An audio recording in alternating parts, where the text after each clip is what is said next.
Well, good afternoon, ladies and gentlemen. Welcome to our living room. It's a pleasure to have you here. It's not often that my guests bring their own lunch, but welcome. Dr. Cardial mentioned to you that in order to monitor patients, we need to do a number of different things. Look at their disease activity and look at biomarkers, but then to use physician judgment.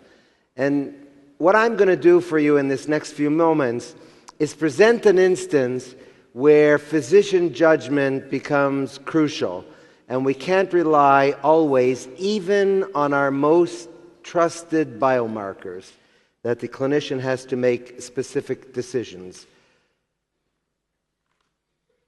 Is this way? Sorry, got it. First, let's start with a case to illustrate my point. A 30-year-old female diagnosed with lupus in 2001. She had arthritis, class 3 and 5 nephritis, rash, and serositis. She was positive for anti-double-stranded DNA, anti-SM, and RNP, and she was hypocomplementemic. She was treated initially with a high-dose steroid and cyclophosphamide, then low-dose steroid, azathioprine, and hydroxychloroquine. The patient has been in clinical remission since 2008. Her anti-double-stranded DNA antibody remains persistently elevated with levels of between 12 and 40, the upper limit in our laboratory being 7. Her complement is also depressed, with the C3 being 0.7. She is followed by you every 6 months. Question: what combination of SLE medications would this patient most likely be taking if she were to be seen in your clinic today? Please answer A to E.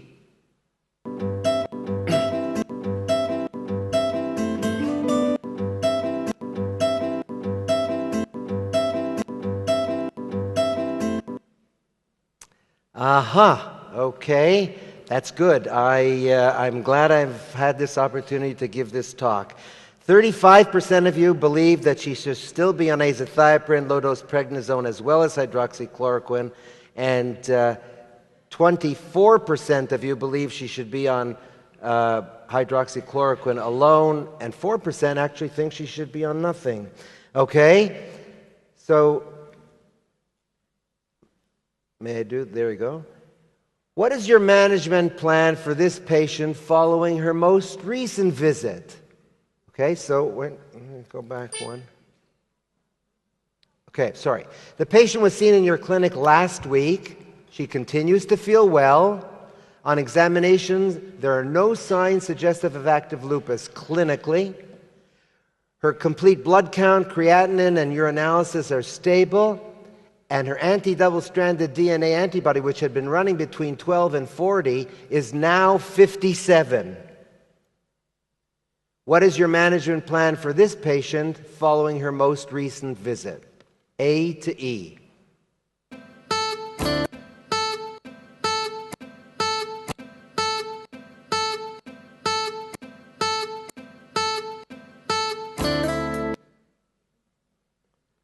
My goodness, we still have a spread. That's wonderful. Okay, so let me give you my prejudice. In the first instance, I would have had the patient on hydroxychloroquine alone, and in this instance, I would have chosen C. Follow the patient with, I would have chosen D, which is both leave the medication regimen unchanged, namely she stays on hydroxychloroquine, and follow her more carefully. So D. Okay, that gives me a wonderful entree. So what I want to talk to you today is about clinical and serologic correlations in systemic lupus, and to stress to you the important role the clinician judgment plays. So classically, when patients have concordance, that is, their serology predicts or is associated with their clinical disease. So that's clinically active, serologically active, clinically inactive, serologically inactive. But In lupus patients, we frequently see a situation of discordance. That could be clinically active, but they don't have serology. So you have to make a decision purely on the basis of clinical judgment. Or, more difficult, they may be serologically active, like this patient that I showed you, and clinically quiescent. And that's when the clinician judgment becomes crucial. So let me show you some data. What I'd like to do today is talk about the patients with clinical and serologic discordance and show you how this quandary that we have, therapeutic quandary, can actually be addressed. So my goal will be threefold. I'll describe for you the patients who are serologically active, clinically quiescent. I'll show you how frequent that is in our cohort. And then I'll tell you what actually happens to these patients so that can help you with your clinician judgment in the future. First, a few definitions. For serologically active, clinically quiescent, I mean that the patient has at least a 2-year history. So the predictive factor is now gone. It's 2 years that they have been without clinical activity, but they have had persistent serologic abnormalities. So their SLEDAI-2K can be either 0, or it can be 2 or 4, because they will have either anti-DNA antibody or low complement. And we've insisted for people to be classified as serologically active, clinically quiescent, as they be taking no medicines other than antimalarials. So then a flare will be defined as any increase in SLEDAI that's not accounted by serology alone. And then, of course, there are patients, the patients we love to see, who are serologically quiescent and clinically quiescent, and they are no quandary for us at all. So we cut off our database, which goes until today, obviously, but we cut it off in 2008 because we wanted to be able to have at least a 5-year follow-up on the patients. At that point, there were 1,351 patients registered in the database. And of those, 56, or 6.1% of the patients, fulfilled the criteria I just outlined for you to be SAC, serologically active, clinically quiescent. And they had a total of 70 SAC periods, that is 2-year periods where they were clinically quiescent but serologically active. Okay? So, and you can see most patients had one such period, a few patients had more than one such period. Now, hopefully you can see that. If you compare the demographics of the serologically active but clinically quiescent with those people who are not serologically active, in other words, these are people who had clinical disease, then you can see that the patients who were serologically active, clinically quiescent had, hope you can see it, let me do the pointer, thank you. Can't read that. So these patients, as you can see, their SLEDAI-2K at entry into the clinic were lower, the patients who had SAC. They were obviously on less steroid and on less immunosuppressive. So clearly, they gave a previous history of having milder disease. Now, when we looked at the frequency of organ involvement again, you can see these patients had less arthritis, less skin rash, and really the rest of the manifestations were the same. So who are these patients now? So if we take the patients of the entire series who were followed, you can see the SAC patients then were only 6% of all patients. And in these SAC patients, you can see that about 62% had both high anti-DNA and low complement. Now that would really confuse the clinician. They're serologically very active. Some patients had only high anti-DNA antibody, but had normal complement, as you can see here. And some patients had low complement, but normal anti-DNA antibody. And if we took the patients with anti-DNA antibody, you might say, oh yeah, but they were just a little bit elevated, right? No, that's not true. If you take the patients with anti-DNA antibody, some did have low levels, but many had moderate or very high levels of anti-DNA antibody. So these are the ones that really cause the dilemma for the clinician. Very serologically active, but clinically quiescent. So what happened to these patients? So you can see after a mean of 159 weeks, so over 3 years, a third of these patients were still SAC. They were coming in to see us with their serology being positive, but they were perfectly well. And then another subgroup of them, you can see here, went on to, some of them actually lost their serology. That was wonderful.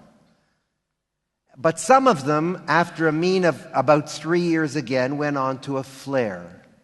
But their flares were all mild. Look, they went on to flares with arthritis or skin mucous membrane.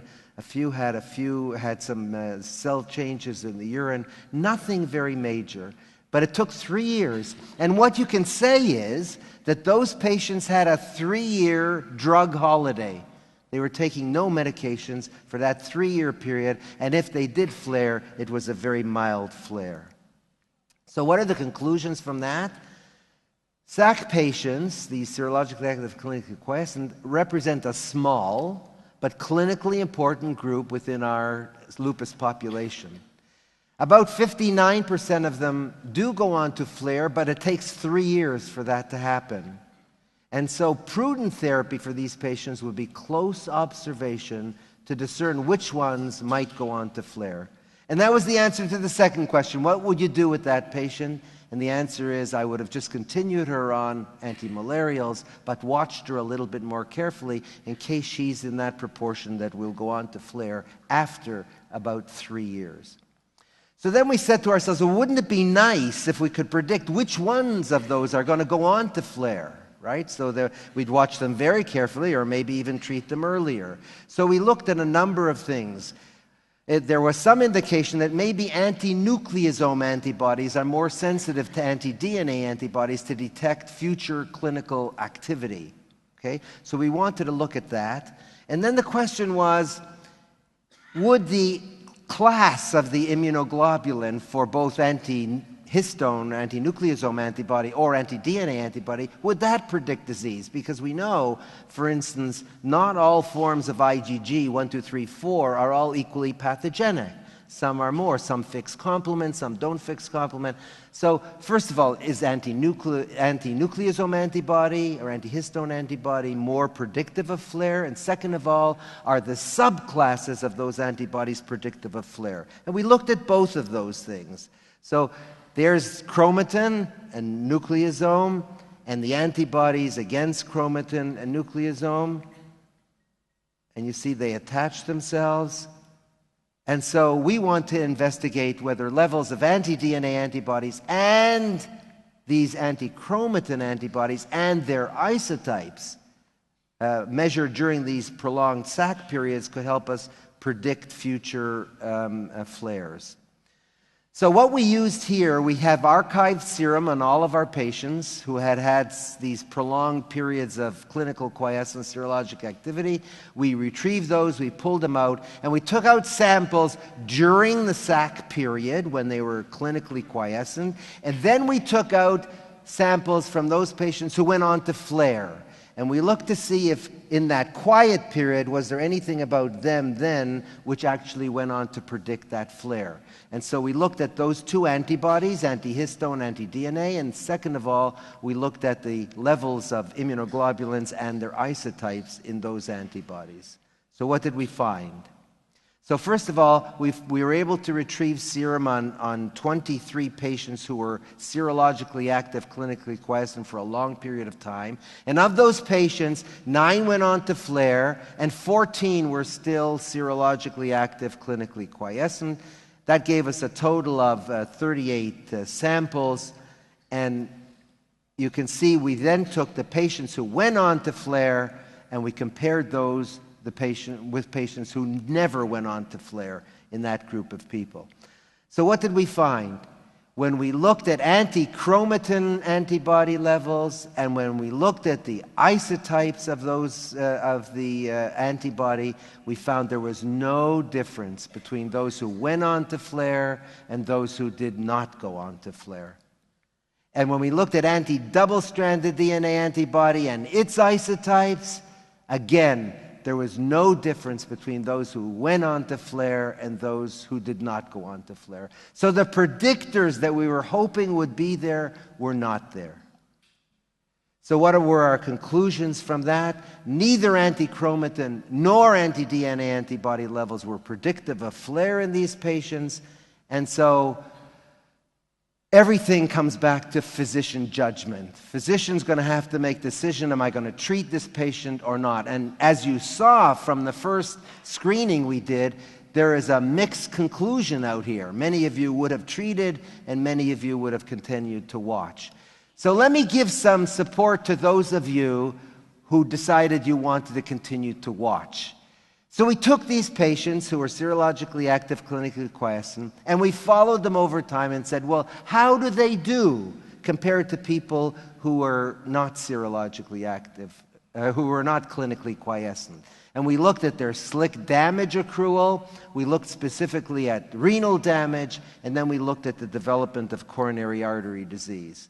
So we took the patients, again, in the cohort, we broke them down into those who were serologically active, clinically quiescent, and we matched them 2-to-1 with patients who were not serologically active, clinically quiescent.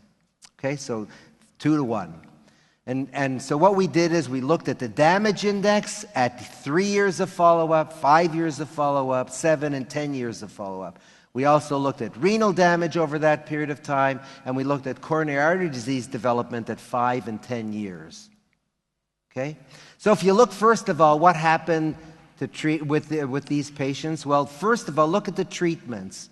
In terms of the follow-up period, patients with SAC, serologically active, clinically quiescent, 60% were taking antimalarials. So therefore, a lot of the people who were monitoring these patients were like you. They said, she's well, take her off everything, right? And we'll see what happens with that.